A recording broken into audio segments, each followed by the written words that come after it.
Voice is odd. Yeah, it's new day, new month, first day of the month, February 1st. No, like last 31st day, it went so fast. പെട്ടെന്നാണ് 31 ദിവസം പോയത്. ഞാൻ ഇന്ന് date നോക്കിയപ്പോഴാണ് ഞാൻ തന്നെ ഓർത്ത് അയ്യോ ഇന്ന് February 1st ആയല്ലോ എന്നുള്ള. So we have less time also. Times like പെട്ടെന്നാ travel ചെയ്യുന്നത്. So whatever time we are having, use it fruitfully. Okay. And ഞാൻ ലാസ്റ്റ് വീക്ക് ഒരു അസൈൻമെന്റ് തന്നായിരുന്നു. അപ്പം എനിക്ക് just I think brother KC Jayan കൈ പൊക്കിയായിരുന്നു അസൈൻമെന്റ് സബ്മിറ്റ് ചെയ്തു എന്ന് പറഞ്ഞ്. ബാക്കി എല്ലാരും സബ്മിറ്റ് ചെയ്തിട്ടില്ല. ഓക്കെ, ആക്ച്വലി സത്യം പറഞ്ഞാൽ ഞാനും എന്റെ ബാച്ച് നോക്കുവാണെങ്കിൽ ഞാൻ അസൈൻമെന്റ് 12 o'clock സബ്മിറ്റ് ചെയ്യുവാണെങ്കിൽ ഞാൻ 11:59 ആയിരുന്നു കറക്റ്റ് സബ്മിറ്റ് ചെയ്യുന്നത്. ഞാൻ അങ്ങനത്തെ വ്യക്തിയായിരുന്നു. ഞാൻ ഏറ്റവും ലാസ്റ്റ് തുടങ്ങും, പെട്ടെന്ന് തന്നെ എന്റെ അസൈൻമെന്റ്, പക്ഷെ ഞാൻ ഡ്യൂ ഡേറ്റിന്റെ മുന്നേ ഞാൻ സബ്മിറ്റ് ചെയ്യുമായിരുന്നു. So that's why I'm saying assignment തരുമ്പം ആ ഒരു ഡ്യൂ ഡേറ്റിന്റെ ഉള്ളിൽ നിങ്ങൾ സബ്മിറ്റ് ചെയ്യണം. ഞാൻ പ്രത്യേകിച്ച് എന്നെ പറ്റി പറയുവാണെങ്കിൽ, if I tell about me, I hate assignments. എനിക്ക് അസൈൻമെന്റ്സ് ഒട്ടും ഇഷ്ടമില്ലാത്ത ആളാ. ബിക്കോസ് എക്സ്റ്റർണൽ മാർക്ക് എനിക്ക് നല്ലതായിട്ട് കിട്ടും, ഇന്റർണൽ എനിക്ക് ഒത്തിരി എപ്പോഴും മോശമായിരിക്കും ബിക്കോസ് ഓഫ് ദിസ് അസൈൻമെന്റ്സ്. അപ്പം സോ അതുകൊണ്ട് ഞാനും അധിക അസൈൻമെന്റ്സ് ഒന്നും തരത്തില്ല. ബട്ട് ഇമ്പോർട്ടൻറ്റ് സംഭവമൊക്കെ ഞാൻ തരത്തുള്ളൂ. പക്ഷെ തരുന്ന സംഭവം പ്ലീസ് അത് കറക്റ്റ് ആയിട്ട് ജെന്യുവൻലി ചെയ്യണം. യെസ്റ്റർഡേ ഞാൻ last week it was just a map, ഒരു പേജ്. ഐ തിങ്ക് എനിക്ക് ഒരു ഹാർഡ്ലി ഒരു 10 മിനിറ്റ് പോലും എടുക്കത്തില്ലായിരിക്കും ആ ഒരു മാപ്പ് ഡ്രോ ചെയ്യാൻ. അത് ഐ തിങ്ക് ഒരു വീക്ക് കൊണ്ട് ഒരു 10 മിനിറ്റ്സ് എന്റെ സബ്ജക്റ്റിന് വേണ്ടി എടുക്കാൻ പറ്റും എന്നാണ് എന്റെ വിശ്വാസം. ഒരു 10 മിനിറ്റ്സ് അറ്റ്ലീസ്റ്റ് ഒരു എന്റെ സബ്ജക്റ്റിന് വേണ്ടി. ഞാൻ അതിൽ കൂടുതൽ ഞാൻ കൊടുക്കത്തില്ല, അത്രയും വലിയ അസൈൻമെന്റുകൾ ഞാൻ തരത്തില്ല. സോ എന്റെ ഒരു റിക്വസ്റ്റാ, okay, this was the first time. Every time ഇങ്ങനെ പറഞ്ഞ എവറി ടൈം ഒരു എക്സ്ക്യൂസ് ഞാൻ അക്സെപ്റ്റ് ചെയ്യത്തില്ല. ഫസ്റ്റ് ടൈം ആയിക്കൊണ്ട് നാളെ തന്നെ, നാളെ ഈവനിങ് 12 PM, സോറി 12 AM മുന്നേ, ലൈക്ക് ബിഫോർ 11:59 PM എല്ലാവരും രണ്ട് ബാച്ചിന്റെയും എനിക്ക് map, that is the Palestine map during this time of Jesus പറഞ്ഞ ബൈബിളിന്റെ പുറവശം, മോസ്റ്റ്ലി എല്ലാ ബൈബിളിന്റെ പുറയില് ഈ മാപ്പ് കിട്ടും. ഇല്ലെങ്കിൽ you can Google it, the Palestine map during the time of Jesus. Okay, and അതിനകത്ത് സ്പെസിഫിക്കലി മെയിൻലി അതിന്റെ പേരെല്ലാം കറക്റ്റ് മെൻഷൻ ആണോ. Border, I know everyone is not skilled in creating a good map or in sketches, so the borderline, somehow it must match, but the main things are the names of the places, are the correct ആയിട്ട് spot ചെയ്ത് അത് എഴുതണം. That is the main thing. Borderline somehow we can manage it, but the names അത് correct ആയിട്ടായിരിക്കണം. Okay, so നമ്മളിപ്പം Matthew കഴിഞ്ഞു, Mark കഴിഞ്ഞു, ഇപ്പൊ നമ്മൾ പോകുന്നത് Luke, gospel of Luke. Okay, so gospel of Luke ആണ് ഈ ഗോസ്പലിലെ ഏറ്റവും വലിയ gospel. in capacity wise or in chapter wise, it is the largest gospel among the gospels, among the 4 gospels. Okay, അപ്പം ഈ ഓത്തർഷിപ്പിനെ പറ്റി പഠിക്കുവാണെങ്കിൽ ലൂക്ക്, ഗോസ്പൽ ഓഫ് ലൂക്ക് തന്നെ നമ്മൾ പറയുമ്പോൾ ലൂക്ക് ആണ് അതിന്റെ ഓത്തർ എന്ന് നമ്മൾ വിശ്വസിക്കുന്നു. ഓക്കെ, സോ ലൂക്ക് എഴുതിയ 2 പുസ്തകമുണ്ട്. One more book, can anyone say? It's, I think everyone know it. Acts of Apostles. Okay, so these are the 2 books which the Luke wrote. So ഈ 2 ബുക്കും നമ്മൾ കൺസിഡർ ചെയ്യുവാണെങ്കിൽ 25% of the New Testament ഈ 2 book തന്നെയാണ് cover ചെയ്യുന്നത്. Because both the books are very long. Acts 28 chapters ഓളം ഉണ്ട്. Okay, I think Luke is around 24, right? 24, almost 24 chapters ഉണ്ട് ലൂക്കിലും. If my memory is correct, they have almost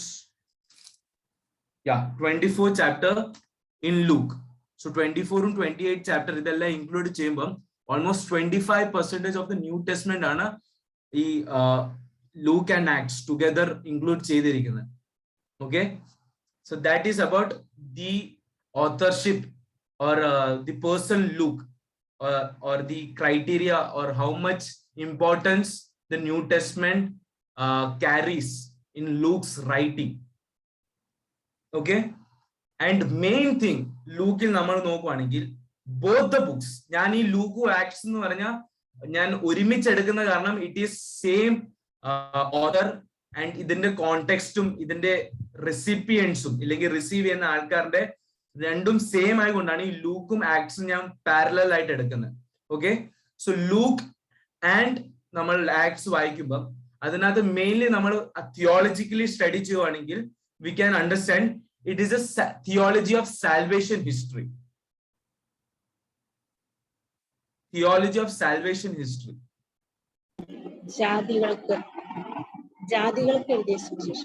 Yes, yes, but ഞാൻ theological ആണ് പറയുന്നത്. Theology of salvation history. Okay, salvation history എന്ന് പറഞ്ഞാൽ for humans, ജാതികൾക്ക്, and it is also include Jewish people. അതെങ്ങനെ connect ചെയ്യുന്നത് from Adam then to Jesus. ആ connection ആണ് ഈ ഹിസ്റ്ററിയെ പറ്റിയാണ് ലൂക്ക് മെയിൻലി മെൻഷൻ ചെയ്തിരിക്കുന്നത് തിയോളജി വൈസ്. ഓക്കെ, ആൻഡ് ഈ അബൌട്ട് ഓത്തർഷിപ്പ് ലൂക്ക് തന്നെയാണ് ഇത് എഴുതിയിരിക്കുന്നതെന്ന് കൺഫേം ചെയ്ത് പറഞ്ഞ ഒത്തിരി ആൾക്കാരാണ് കൺഫേം ചെയ്തിരിക്കുന്നത്. നമ്മൾ മാത്യു ആൻഡ് മാർക്ക് നോക്കുവാണെങ്കിൽ Papias was the one of the main person who has confirm about the authorship of Matthew and Mark. But when we come to Luke there are many church fathers who supported the authorship of Luke. They are the Clement of Alexandria, Origen, Tertullian.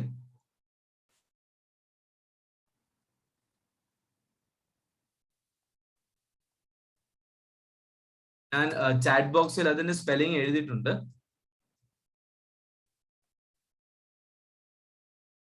Tertullian,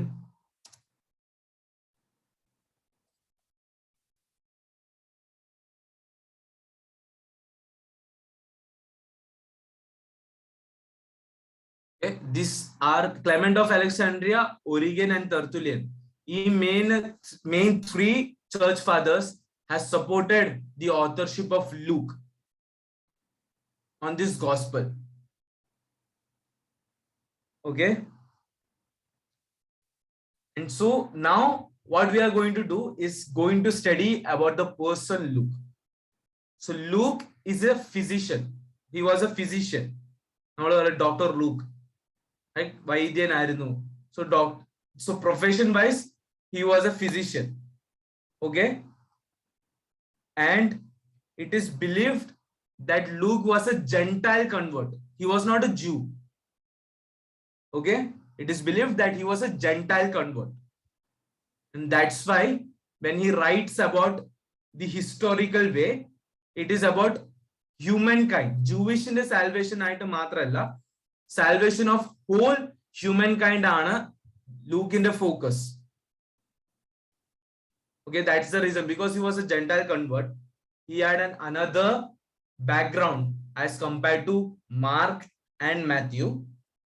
He wrote the gospel in a different way, which is not considering only the salvation history of the Jewish people, but also the salvation of whole humankind. Okay, that is Luke's perspective. He was a Gentile convert. First identity varuvanengil Gentile convert, perspective anengil he wrote in a salvation of humankind. Okay, and second thing is in identity he was referred as the companion of Paul. Paul ഒരു companion ആയിരുന്നു എന്നാണ് വിശ്വസിക്കുന്നത്. Like wherever Paul went, Luke was a companion, and some of the portion, some of the epistle Luke ആണ് എഴുതിയിരിക്കുന്നത്. Paul dictated it and Luke wrote some of the portion എന്ന് വിശ്വസിക്കുന്നുണ്ട്. I think എൻ്റെ ഏജിലുള്ള ആൾക്കാർക്ക് അറിയായിരിക്കും. We all see Netflixൽ കുറെ സീരീസുകൾ കാണും. Okay, So it's out of the topic, but I'm just saying. So there was a series about the Apostle Paul, and I just went it. Karna Muttiri famous arnu, like Apostle Paul na batti. Netflix is a social media platform where series and movies are displayed. So Netflix Apostle Paul na batti explain cheyanu parnju. So we all were curious and we went. I personally went and like had a glimpse over it. So when I understood the story, they say that Luke was the one who inspired Paul to write all these epistles and all. അങ്ങനാണ് നെറ്റ്ഫ്ലിക്സിൽ പറയുന്നത്. I'm just saying that ലൂക്കിന്റെ പറ്റി world മൊത്തം അതാണ് ചിന്തിക്കുന്നത്, because he was someone who was a companion of Paul. Okay, and it is believed, and it is also believed among the scholars that Luke wrote some of the portion of Paul's epistle. പറഞ്ഞ Paul dictate ചെയ്ത് Luke അത് കുറച്ച് എഴുതിയിട്ടുണ്ടെന്നാണ് വിശ്വസിക്കുന്നത്. That is the belief. Okay, and now one of the main portion we are going to study is the recipients, or ഈ ലൂക്ക് mainly ആർക്ക് വേണ്ടിയാണ് ഈ ഗോസ്പൽ എഴുതിയിരിക്കുന്നത്. Okay, any guesses? ഒരാളുടെ പേര് പറയുന്നുണ്ട്.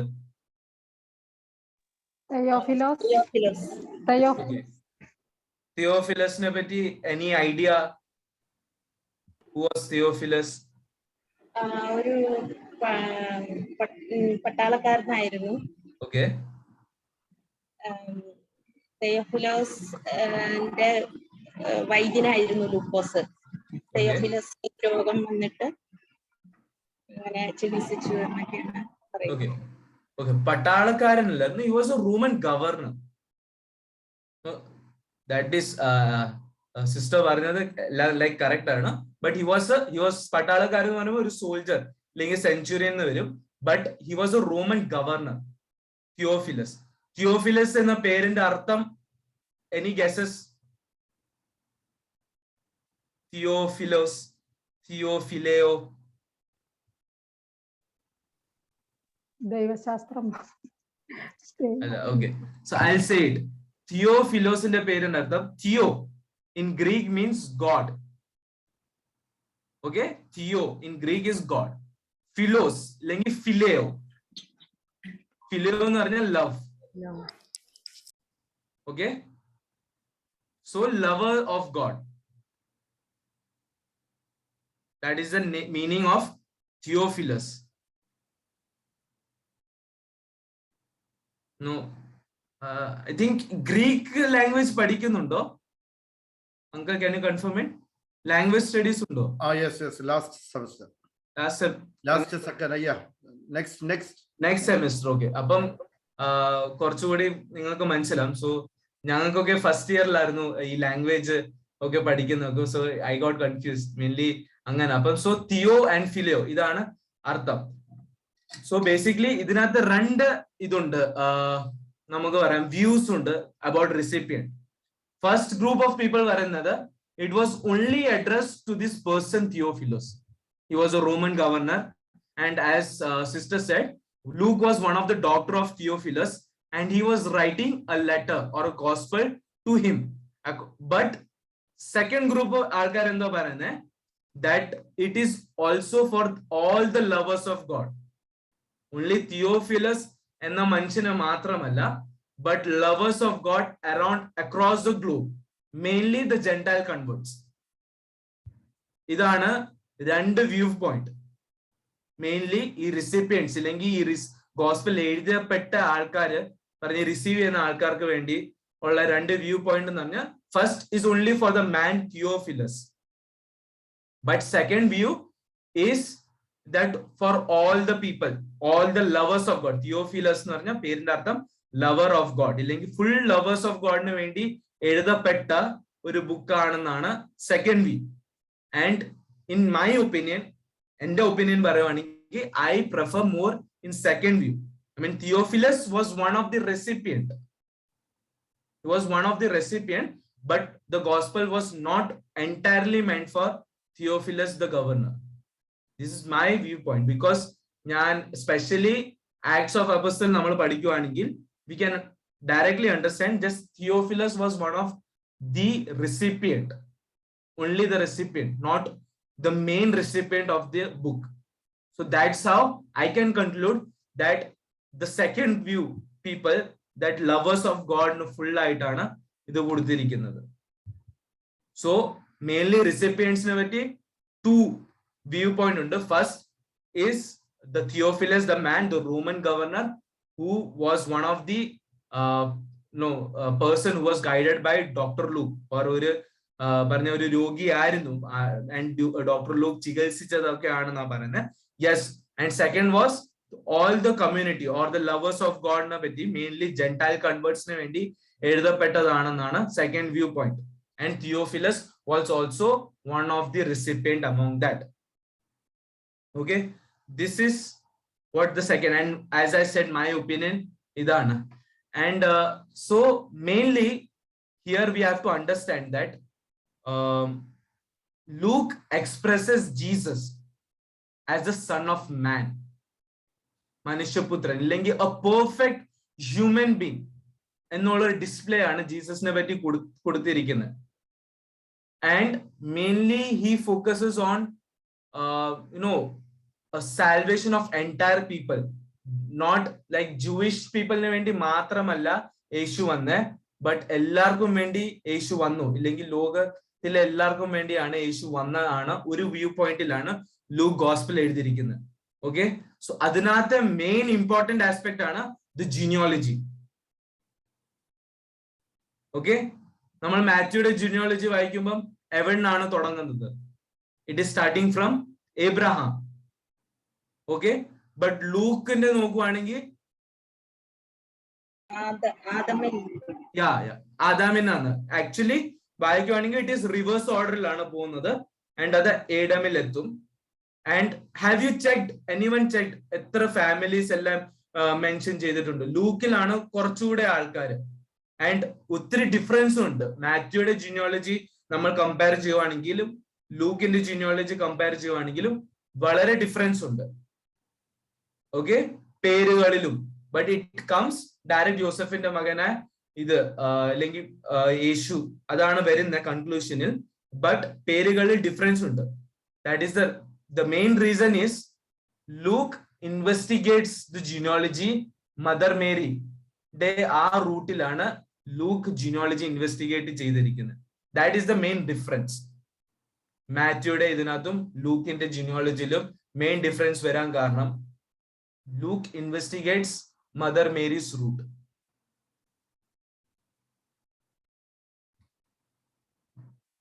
ഓക്കെ, ദാറ്റ് ഈസ് വൈ ഈ genealogy difference.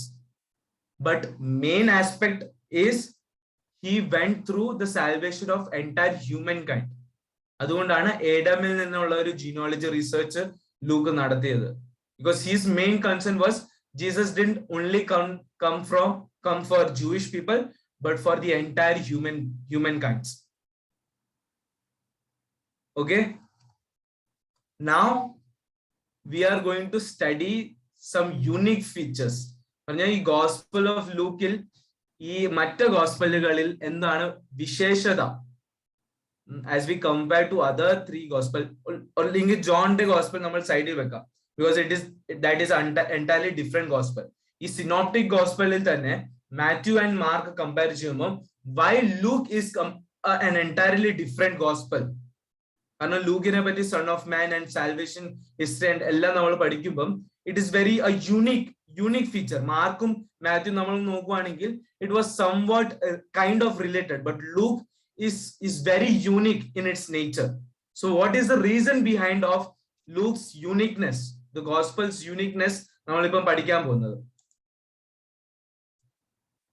സോ നമ്മൾ ഏറ്റവും ഫസ്റ്റ് യൂണിക് ഫീച്ചർ എന്ന് പറഞ്ഞാൽ വുമൻസ് പെർസ്പെക്റ്റീവിലാണ് ഇവൻ ബർത്ത് നറേറ്റീവ്സ് എഴുതിയിരിക്കുന്നത്.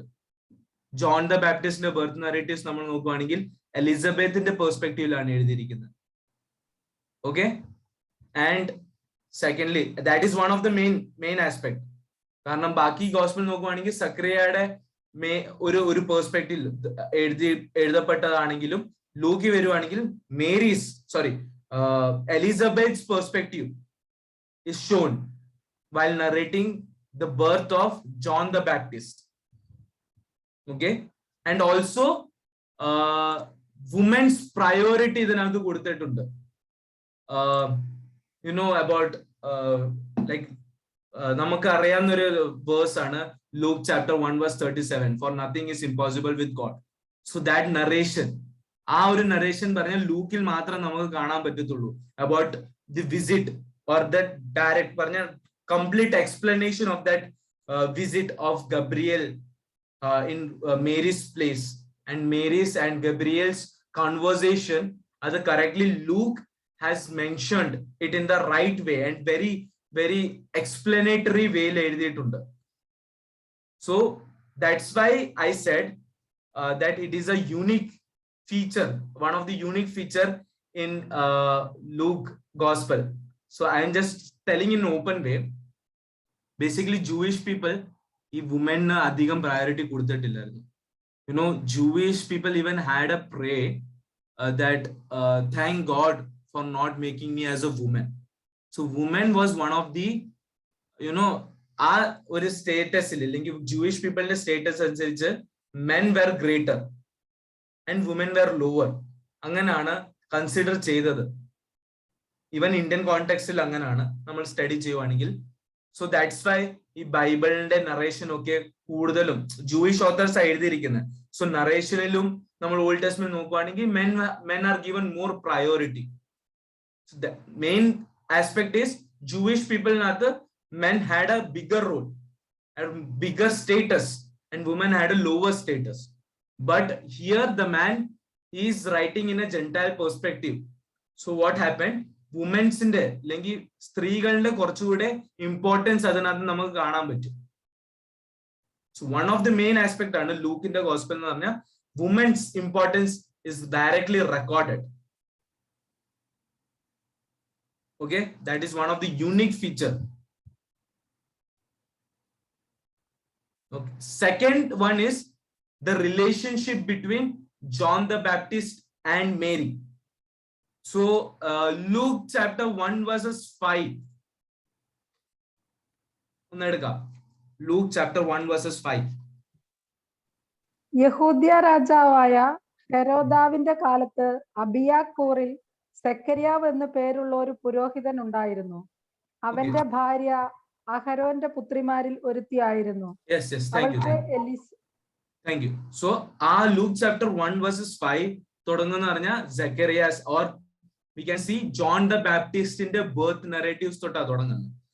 And Luke ഈ 1 verses 5 to chapter first chapter is a very long chapter, 80 verse ഉണ്ട് അതിനകത്ത്. 5 to 80 വരെ നമ്മൾ എത്തുവാണെങ്കിൽ അതിനകത്ത് കറക്റ്റ് ആയിട്ട് John the Baptist and Mary's relationship എന്തുവാണെന്ന് കറക്റ്റ് ആയിട്ട് ലൂക്ക് ആണ് മെൻഷൻ ചെയ്തിരിക്കുന്നത്. അതർ ഗോസ്പലിനകത്ത് നമ്മൾ കമ്പയർ ചെയ്യുവാണെങ്കിൽ Luke has mention what is the relationship of Mary and John the Baptist. That is one of the distinctive feature that can be seen. And another distinctive feature which can be seen is Jesus' encounter in temple with teachers of the law. When he was 12-year-old, no birth narratives, one of the one narration is Jesus ella teachers in the word and he was like having an interaction. So that is mentioned in the Gospel of Luke. Other birth narratives I think Markil adinte birth narratives illa correct. Birth and 12-year-old narratives correct ആയിട്ട് mention ചെയ്തിട്ടില്ല. Direct മിനിസ്ട്രിയിലാണ് പോകുന്നത്. And Matthew ഇതിനകത്ത് correct ആയിട്ട് പറഞ്ഞാൽ narrated അല്ല. But Luke has narrated that incident in a well manor.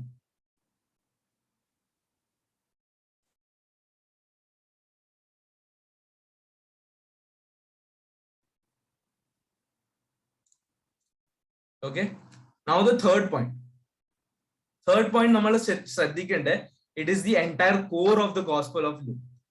See, as I said, Luke mainly write this gospel. That is right. Gospel is like what? Good news. What Jesus came into the world, he died and he was resurrected. That is the gospel. But Luke showcased Jesus also in a historic way. ഇതൊരു ഹിസ്റ്ററിയൻ person ആണെന്നും കൂടെയാണ് Luke mention ചെയ്തിരിക്കുന്നത്. അതുകൊണ്ടാണ് a big narration. കാരണം നമ്മൾ first chapter തന്നെ നോക്കുവാണെങ്കിൽ it considers of 80 verses. No, അത് ജീസസിന്റെ ബർത്തും ഇല്ലെങ്കിൽ ജോൺ ദ ബാപ്റ്റിസ്റ്റിന്റെ ബർത്തും and about the relationship John and മേരിയുടെ റിലേഷൻഷിപ്പ് എന്തുവാണ്, ഇതെല്ലാം കറക്റ്റ് ആയിട്ട് മെൻഷൻ ചെയ്യാനുള്ള കാരണം because Luke wanted to showcase Jesus as a historian person too. Although it is a gospel, but it is also a historic record.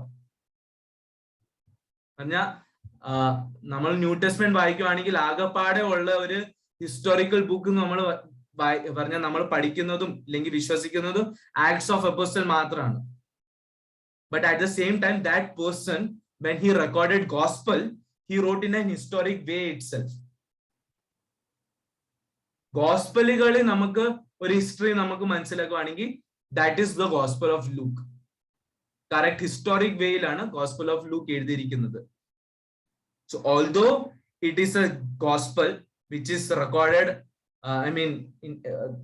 recording in a way that Jesus came into this world, recording the good news, but at the same time historian person. അതുകൊണ്ടാണ് a big narrative about both Jesus and John the Baptist നമുക്ക് കാണാൻ പറ്റുന്നത്. That is the reason.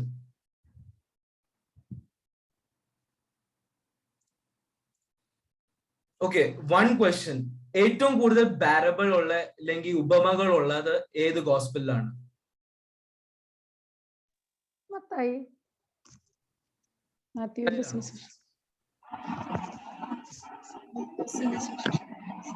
നമ്മൾ കഴിഞ്ഞ ക്ലാസ്സിൽ പഠിച്ചില്ലായിരുന്നു മത്തായിയിൽ എത്ര parables ഉണ്ടായിരുന്നു? Notes ഒന്ന് ഇവിടുന്ന് ആൻസർ 14. ആൻഡ് ഇൻ മാർക്ക് എത്ര ഉണ്ട്?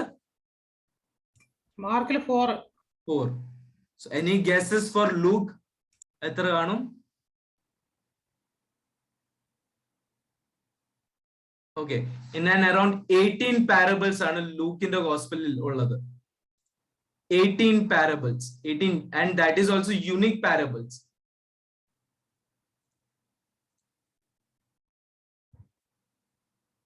The parable of lost sheep, lost son, ഇതെല്ലാം it's like Luke in the idinathu narration is very nice, in a very good way Luke adu narrate ചെയ്തിരിക്കുന്നു.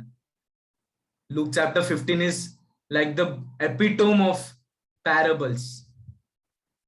Parable recording എന്ന് പറഞ്ഞാൽ അത് 15th chapter is one of the like most preached among the gospel. പറഞ്ഞാൽ ഈ international പ്രീച്ചേഴ്സിനെ എല്ലാം നമ്മൾ consider ചെയ്യുകയാണെങ്കിൽ Luke 15 is one of the main chapter. പാരബിൾസിനെ വെച്ച് പ്രീച്ച് ചെയ്യപ്പെട്ട ഒരു one of the important chapter ആണ് Luke 15. Okay, so Luke has the most number of parables. That is also one of the distinct, that comes under the one of the most distinctive feature of the gospel Luke.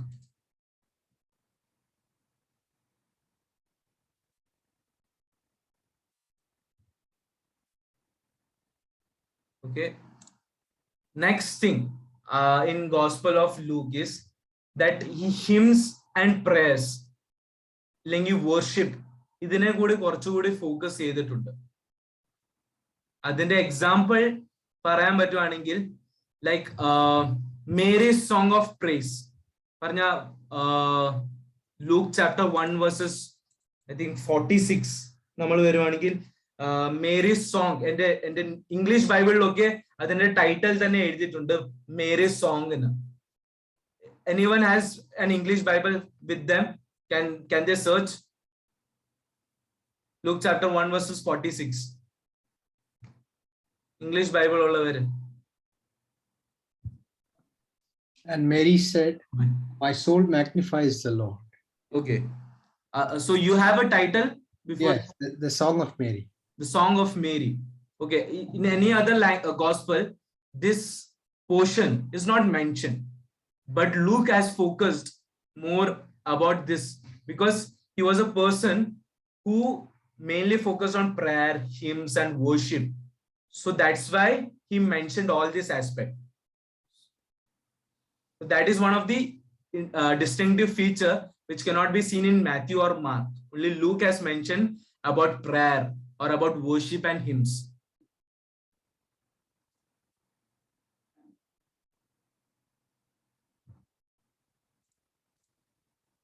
And also, next point, other distinctive feature is geographical information, okay, Luke sherikum kodutittundu about Samaritans, Samaria geographical features. Luke has correctly mentioned about it. So let's turn your attention to chapter 9 verses 52 and also 17 verses 11. 9 verses 52 and Luke chapter 17 verses 11. രണ്ട് portion എടുക്കണം, അത് നമ്മൾ വായിക്കാൻ പോവാ. സമേരിയയുടെ geographical feature അതിനകത്ത് mention ചെയ്തിട്ടുണ്ട്. അവർ പോയി അവനായി വട്ടം കൂട്ടേണ്ടതിന് ശമര്യരുടെ ഒരു ഗ്രാമത്തിൽ ചെന്നു. എന്നാൽ അവൻ യെരുശലേമിലേക്ക് പോകുവാൻ ഭാവിച്ചിരിക്കയാൽ അവർ അവനെ കൈക്കൊണ്ടില്ല. Okay, in ഏതാ chapter? 9 verses 52.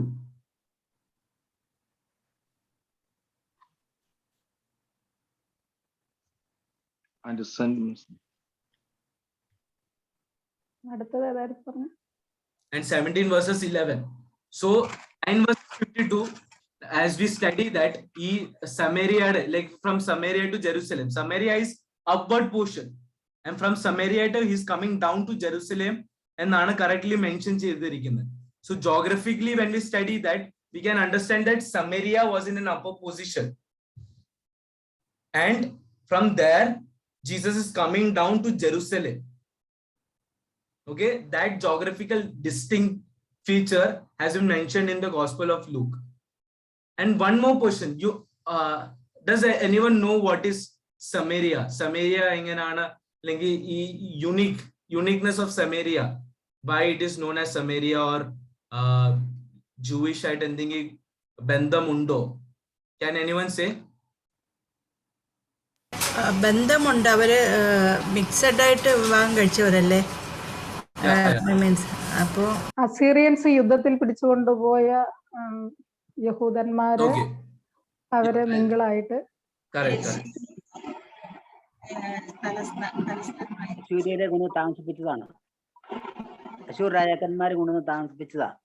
Okay, so I'll explain Samaria. The portion I explain cheyuvana that so Samaria is what നമ്മൾ പഠിക്കുവാണെങ്കിൽ ഓൾഡ് ടെസ്റ്റ്മെന്റ് അല്ലെങ്കിൽ ഹിസ്റ്ററി ഓഫ് ഇസ്രായേൽ പഠിക്കുവാണെങ്കിൽ മെയിൻലി 2 എക്സൈൽസ് ഉണ്ടെന്നാ പറയുന്നത്.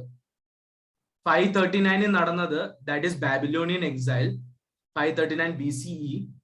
അതിനകത്ത് നടന്ന ബാബിലോണിയൻ എക്സൈൽ എന്ന് പറയുകയാണെങ്കിൽ that was a main exile. അവിടെ പോവുക, ദെൻ റിട്ടേൺ ഒരു ജേർണി ഉണ്ട്. ബട്ട് നോർത്തേൺ കിങ്ഡം നമുക്കറിയാം ദാറ്റ് ഇസ്രായേൽ 2 കിങ്ഡംസിലാണ് ഡിവൈഡ് ചെയ്തത്, the northern kingdom and the southern kingdom. Southern കിങ്ഡമിലാണ് ജുഡിയ ഉള്ളത്, ആൻഡ് നോർത്തേൺ കിങ്ഡം അതിന്റെ ക്യാപിറ്റൽ ആയിരുന്നു സമേരിയ. നോർത്തേൺ കിങ്ഡമിന്റെ ക്യാപിറ്റൽ ആണ് സമേരിയ. ഓക്കെ, സോ 722 BCE ആയപ്പം അസേരിയൻസ് ഇവിടെ വന്ന് അറ്റാക്ക് ചെയ്തു നോർത്തേൺ കിങ്ഡമിൽ. And what they did is, അവരെ ഒരു ക്യാപ്റ്റീവ്സ് ആയിട്ട് ഡയറക്റ്റ് കൊണ്ടുപോകാതെ അവർ കൊണ്ടുപോയിട്ടും then second thing what they did was they mingled with the Assyrians. So അവര് പറഞ്ഞ പ്യൂർ ബ്ലഡ് അല്ല, പ്യൂർ ബ്ലഡ് ജൂയിഷ് അല്ല, ബട്ട് അസേരിയൻസും Jewish people they both got mingled.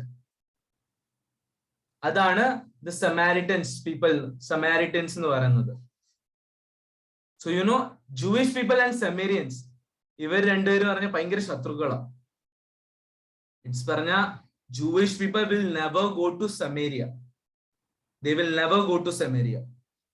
അവർക്ക് ആ പോർഷൻ ഇല്ലെങ്കിൽ ആ ജോഗ്രഫിക്കൽ റീജിയനെ പോലെ അവര് കാല് കുത്തത്തില്ല ഇപ്പോഴും. You know so when we study geographically നമ്മൾ സമേരിയ ഇവിടെ മേളിലാണെന്ന് മനസ്സിലാക്കണം, and Jerusalem or the current Israel താഴത്തെ ഭാഗത്തിലാണെന്ന് നോക്കണം. So there is one highway that goes directly to Samaria. ആ റീജിയനിൽ കറക്റ്റ് ആയിട്ട് ഹൈവേ പോവാണെങ്കിൽ, but Jewish people will never touch this highway. കാരണം അത് സമേരിയയുടെ ജോഗ്രഫിക്കൽ റീജിയനിൽ അവർ പോകുന്നുണ്ട്. They will never touch that highway.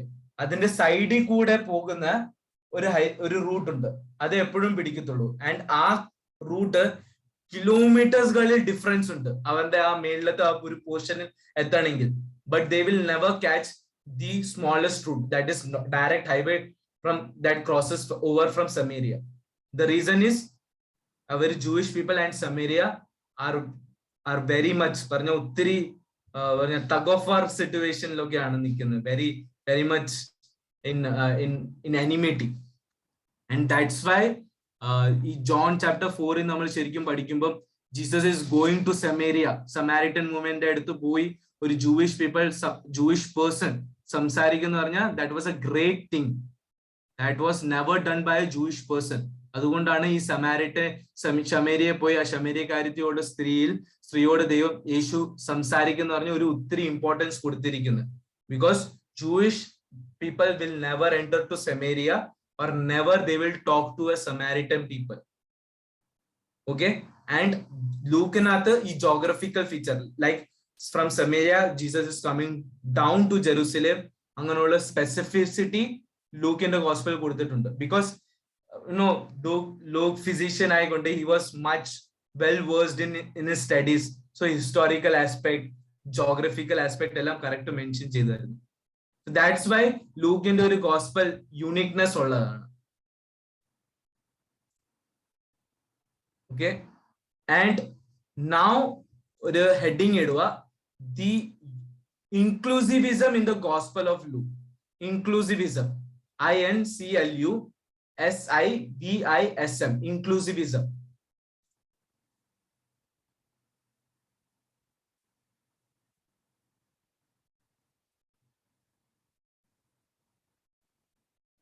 Okay, so inclusivism എന്ന് പറഞ്ഞ ഇതിന്റെ അർത്ഥം, so it is one of the main aspect. Inclusivism എന്ന പദമേ ഒരു മെയിൻ ആസ്പെക്ട് ആണ്.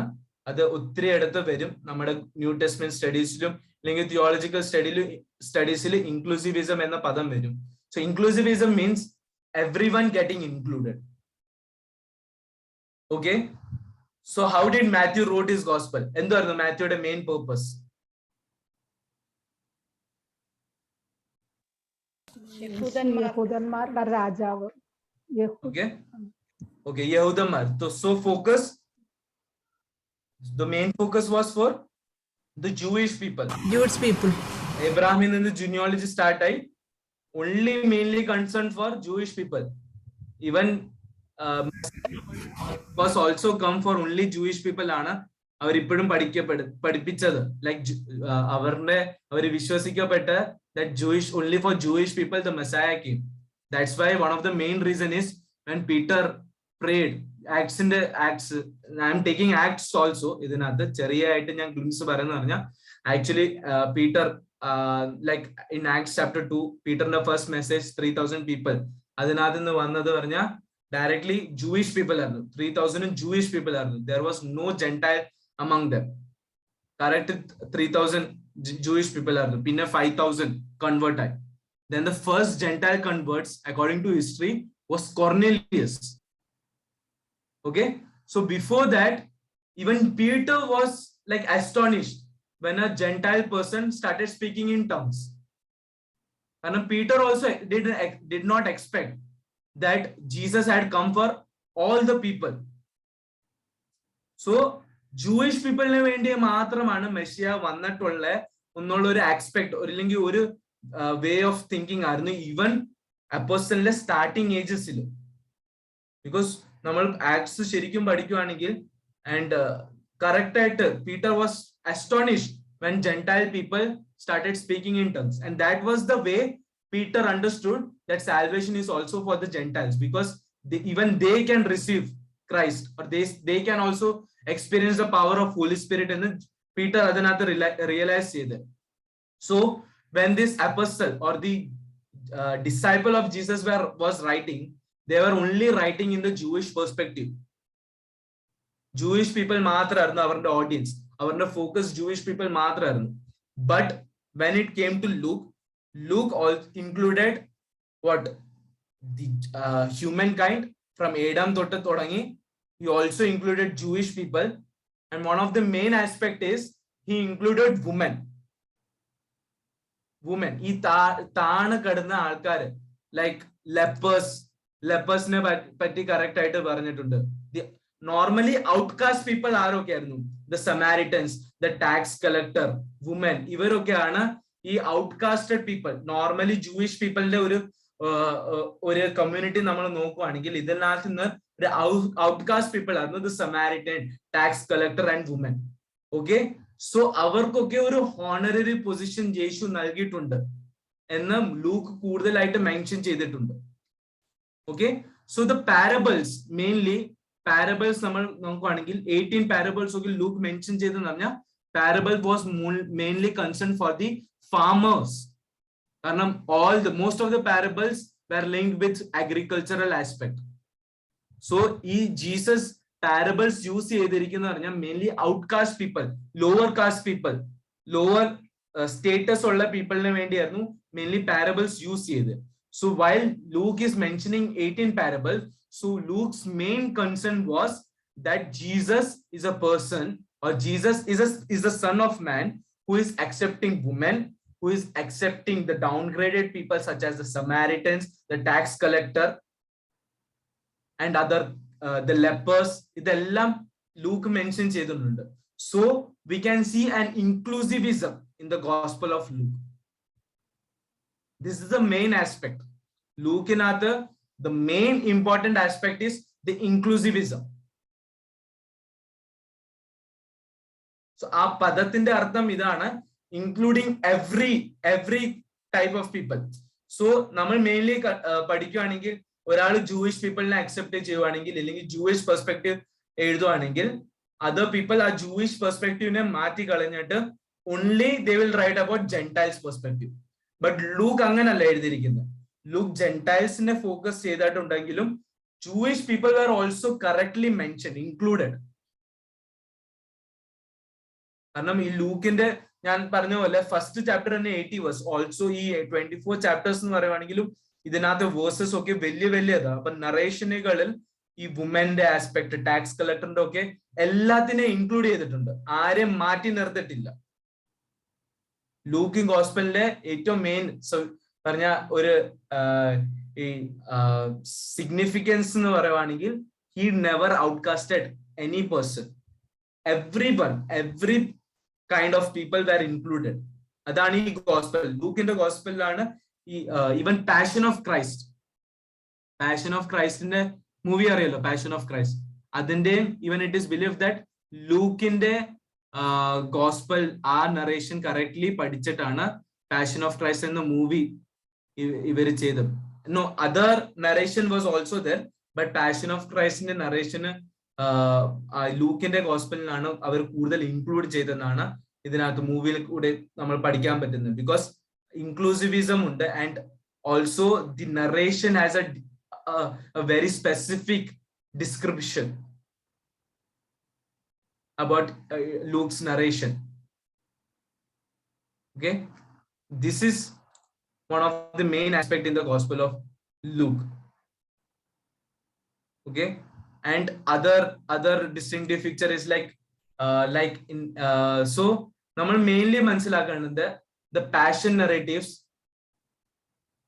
the resurrection, death and resurrection, ഇതാണ് എല്ലാ ഗോസ്പലിൽ ഇൻക്ലൂഡ് ചെയ്യപ്പെടുന്നത്. Okay, and every gospel, passion, death and resurrection ഇത് ഇൻക്ലൂഡ് ചെയ്യുന്നുണ്ട്. So now we have to study Matthew, Mark and Luke and John. ജോണിന്റെ ഞാൻ ജസ്റ്റ് ഒരു ഗ്ലിംസ് എടുക്കും. So other thing we have to study passion, death and resurrection. What are the distinctive features എന്തുവാ? All four gospels ഈ passion, death and resurrection എങ്ങനെയാണ് describe ചെയ്തിരിക്കുന്നത്, that we have to study. അത് you also read it. ഞാൻ പറയുന്നത് because ഇത് understand ചെയ്യാൻ കുറച്ച് ബുദ്ധിമുട്ടാണ്, passion, death and resurrection, all the gospel. So അടുത്ത ക്ലാസ് വരുമ്പം ജസ്റ്റ് വായിക്കണം. ഞാൻ വേറെ ഒന്നുമല്ല പറയുന്നത്, പാഷൻ, ഡെത്ത് ആൻഡ് റിസറക്ഷൻ ശരിക്കും വായിക്കുക. എല്ലാത്തിന്റെ പാഷൻ, ഡെത്ത് ആൻഡ് റിസറക്ഷൻ മനസ്സിലായല്ലോ എല്ലാവർക്കും. യേശുവിന്റെ കഷ്ടത ആൻഡ് മരണം, പിന്നെ പുനരുദ്ധാനം, ഇതിനെ പറ്റി ആ പോർഷൻ എല്ലാ ഗോസ്പലിൽ നിന്നും ഒന്ന് വായിക്കുക. എന്നിട്ട് നമ്മൾ അതിനെ പറ്റി കറക്റ്റ് ആയിട്ട് നെക്സ്റ്റ് ക്ലാസ് പഠിക്കും. What is the speciality? അല്ലെങ്കിൽ കമ്മിങ് ക്ലാസ്സസിൽ അത് ഇൻക്ലൂഡ് ചെയ്തിരിക്കും. But you have to read it. Okay, passion, death and resurrection. And അത് ഇത് റീഡ് ചെയ്യുക. ആൻഡ് സെക്കൻഡ്, എനിക്ക് ഒരു പേപ്പറിൽ ലൈക്ക് പേപ്പർ എന്ന് പറഞ്ഞാൽ 2 പേജസിൽ ഈ ലൂക്കിന്റെ ഇത് ഇൻഫൻസി നെറേറ്റീവ്സ് ആൻഡ് മാത്യുയുടെ ഇൻഫൻസി നെറേറ്റീവ്സ് ഇതൊന്നും മെൻഷൻ ചെയ്തിട്ട് വരണം പോയിന്റുകളായിട്ട്. ഇൻഫൻസി നെറേറ്റീവ്സ് ലൈക്ക് യേശുവിന്റെ ജനനം and till the age of 30 എങ്ങനെയാണ് മാത്യു മെൻഷൻ ചെയ്തിരിക്കുന്നത് ആൻഡ് ലൂക്ക് മെൻഷൻ ചെയ്തിരിക്കുന്നത്. ഇത് ഒരു പേപ്പറിൽ മാത്രം, ദാറ്റ് ഈസ് 2 പേജസ്, അപ്പുറത്തും ഇപ്പുറത്തുമായിട്ട്. അതിൽ കൂടുതൽ എഴുതണ്ട, അത് മാത്രമായിട്ട് ഈ ഇൻഫൻസി നെറേറ്റീവ്സ് അതിന്റെ എന്തുവാണ് മെയിൻ ഡിഫറൻസസ്, അത് രണ്ടും നോക്കുവാണെങ്കിൽ പഠിക്കുവാണെങ്കിൽ അതിന്റെ മെയിൻ ഡിഫറൻസസ് എന്തുവാ അതൊന്നും ചെയ്തിട്ട്. So this is all about the gospel of Luke. And ഞാൻ ആക്ട്സിന്റെ കുറച്ച് പശ്ചാത്തലം എടുത്തിട്ടുണ്ട്. നെക്സ്റ്റ് പോർഷൻ ആക്ട്സ് ജസ്റ്റ് ഒന്ന് കവർ ചെയ്തിട്ട് പോകും. കാരണം the audience and the receptive are the same. Just അതിനകത്ത് ഞാൻ മെയിൻ ഹെഡ്ലൈൻസ് ഒന്ന് ടീച്ച് ചെയ്താൽ മതി. സോ ആക്ട്സിനകത്ത് ഞാൻ ജസ്റ്റ് എടുത്തിട്ട് then we'll move to directly on the book of Romans. Okay, this is about the Gospel of Luke.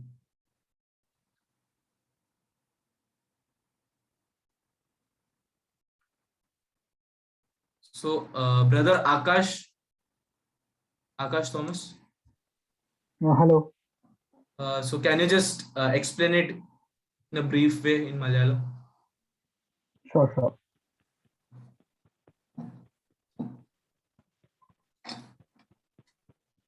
ലൂക്കോസിന്റെ സുവിശേഷത്തെ കുറിച്ചാണ് നമ്മൾ ഇന്ന് സർവേ നോക്കിയിരിക്കുന്നത്. നമ്മൾ പഠിക്കുന്ന സുവിശേഷങ്ങളിലെ ഏറ്റവും ദൈർഘ്യമേറിയ സുവിശേഷമാണ് ലൂക്കോസിന്റെ സുവിശേഷം. ശബ്ദം കുറവാണ്. ഹലോ, ഇപ്പൊ ക്ലിയർ ആണോ? ഓക്കെ. ലൂക്കോസിന്റെ സുവിശേഷം എന്നത് തന്നിരിക്കുന്ന നമ്മുടെ സുവിശേഷങ്ങളിലെ ഏറ്റവും ദൈർഘ്യമേറിയ സുവിശേഷമാണ് ലൂക്കോസിന്റെ സുവിശേഷം. ഇതിന്റെ എഴുത്തുകാരൻ ലൂക്കോസ് ആണ്. അതെല്ലാവരും അംഗീകരിക്കുന്ന ഒരു കാര്യവുമാണ്. മാത്രമല്ല ലൂക്കോസ് അപ്പസ്തോല പ്രവൃത്തികളും കൂടി രചിച്ചിട്ടുണ്ട്. അപ്പസ്തോല പ്രവൃത്തികളും ലൂക്കോസും ഇവ രണ്ടും കൂടി ചേരുമ്പോൾ പുതിയ നിയമത്തിന്റെ ഏകദേശം 25% വരുന്നത്. ലൂക്കോസും അപ്പസ്തോല പ്രവൃത്തികളും തിയോളജി ഓഫ് സാൽവേഷൻ ഹിസ്റ്ററി, അതായത് രക്ഷാശാസ്ത്രത്തെ കുറിച്ചാണ്, അതിന്റെ ഒരു ചരിത്രപരമായ വശത്തെ കുറിച്ചാണ് നമുക്ക് പഠിപ്പിക്കുന്നത്. അതിനൊരു ഉദാഹരണം പറയുന്നത് തന്നെ യേശുവിൽ നിന്ന് ആദാമിലേക്ക് ചെല്ലുന്ന ആ വംശാവലിയാണ് അതിനൊരു ഉദാഹരണമായിട്ട് നമുക്ക് എടുത്തു കാണിക്കാൻ കഴിയുന്നത്.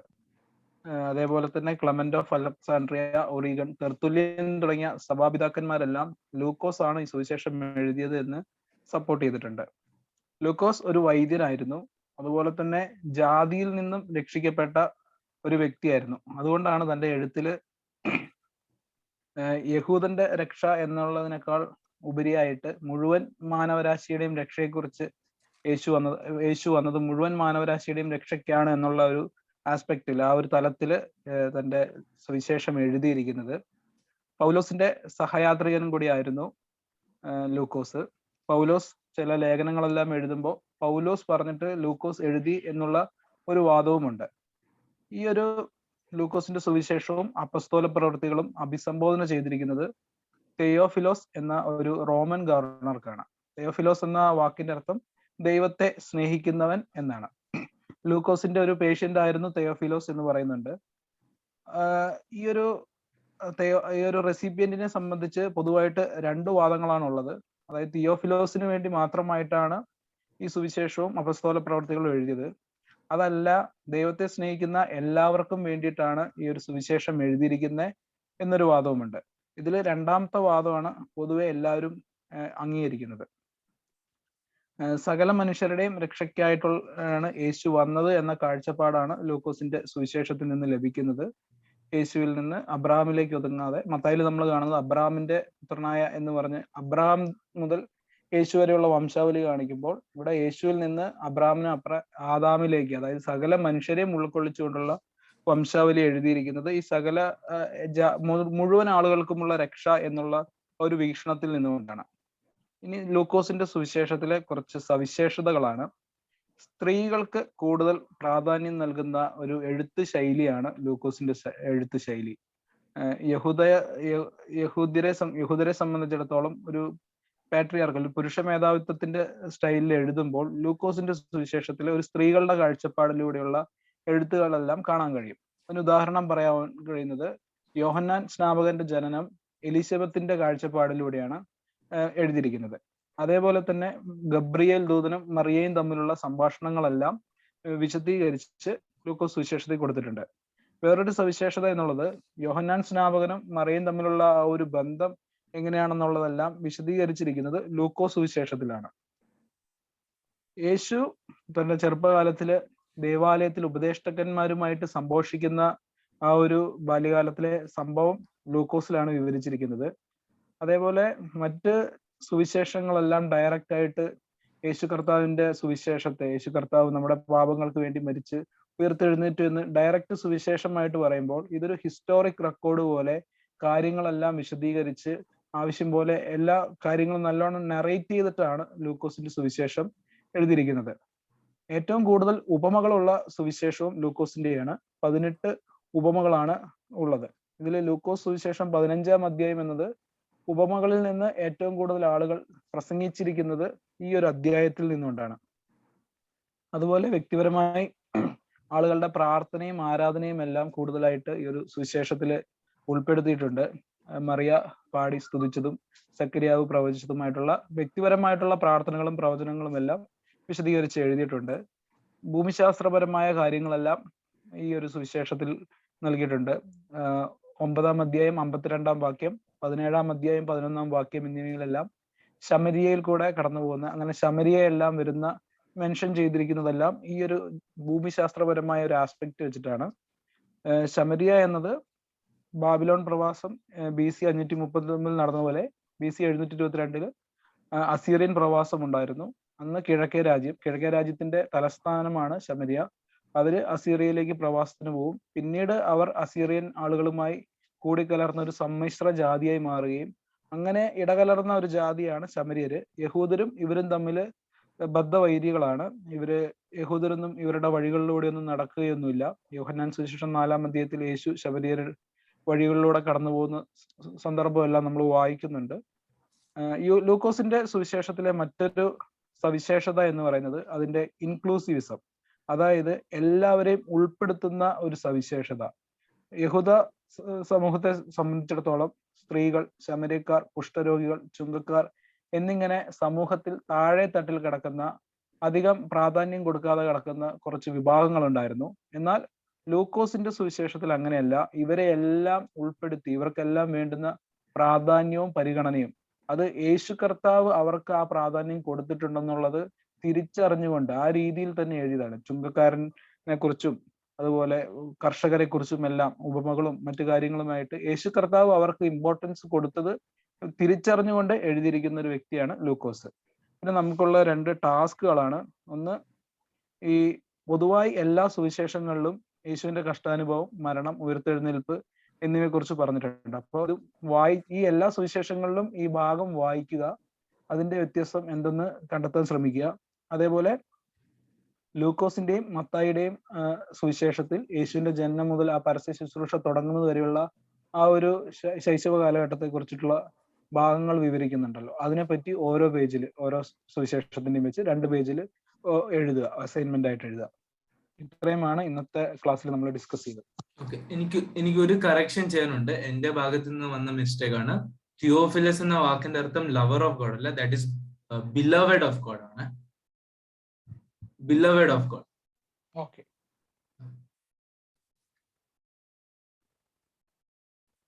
That's it.